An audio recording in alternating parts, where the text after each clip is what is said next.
नमस्ते वास्तु पुरुषाय भूषय्याभिरत प्रभो मद्गृहं धनधान्यादि समृद्धं कुरु सर्वदा। ప్రేక్షకులందరికీ నమస్కారం అండి. ఈరోజు మన వీడియోలో ఎలాంటి స్థలాలు కొనాలి అంటే, చాలా మందికి కూడా స్థలాలు కొన్న తర్వాత, గృహాన్ని ఏర్పాటు చేసిన తర్వాత అన్ని ఆలోచనలు వస్తుంటాయి. కానీ మొట్టమొదటి నియమం, మనం ఒక స్థలం తీసుకోవాలంటే ఏ నియమాలు పాటించాలి? మీరు ఇక్కడ చూడండి. మొదటిది, మీరు తీసుకున్న స్థలం మీ వర్గుకు పనికొస్తుందా లేదా. మీ వర్గు ప్రకారం ఏ వైపు సింహద్వారం ఉంది, మీరు మీ పేరులో ఉన్నటువంటి మొదటి అక్షరాన్ని అనుసరించి ఈ స్థలాన్ని మీరు కొనాలి. తర్వాత రెండవది, మీరు తీసుకున్న స్థలానికి పూర్ణబాహు ప్రవేశం, హీనబాహు ప్రవేశం, ఉత్సంగ ప్రవేశం ఇవి ఉండేలాగా ఖచ్చితంగా చూసుకోవాలి. తర్వాత మూడవది, మీరు తీసుకున్నటువంటి స్థలం ఏ ఆకృతిలో ఉంది అంటే దండాకార భూమియా,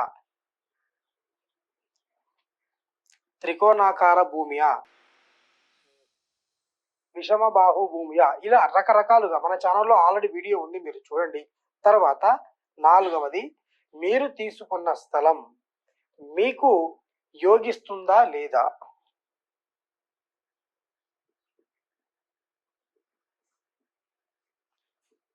అంటే ఇది ఎలా తెలుసుకోవాలంటే, స్థలం మనకు యోగిస్తుందా లేదా అనేది ఎలా తెలుసుకోవాలి అనేది నేను దీనిపై స్పెషల్గా వీడియో చేస్తాను.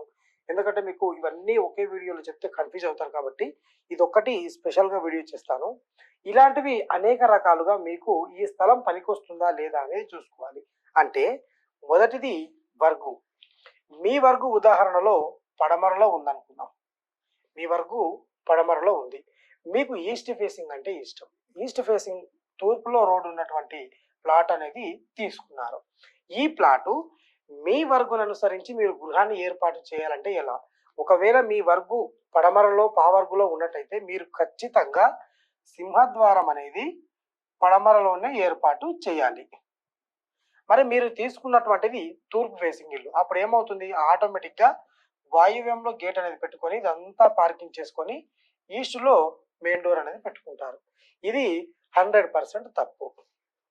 ఇది చాలా తప్పు. ఎందుకంటే దీనివల్ల హీనబాహు ప్రవేశం అనేది ఈ ఇంటికి సంభవిస్తుంది. తర్వాత మీ వర్గులో ఉన్నటువంటి సింహద్వారం మీకు ఉండదు. అనేక రకాలుగా శాస్త్రానికి విరుద్ధంగా మీరు ఈ గృహాన్ని నిర్మించుకోవడం జరుగుతుంది. కాబట్టి మీరు స్థలాలు కొనేటప్పుడు, ఫ్లాట్స్ కొనేటప్పుడు ఈ అంశాలు అన్నీ కూడా జాగ్రత్తగా నిదానంగా ఒకటికి ఒకటి రాసుకొని మరి స్థలాలు కొనాలి.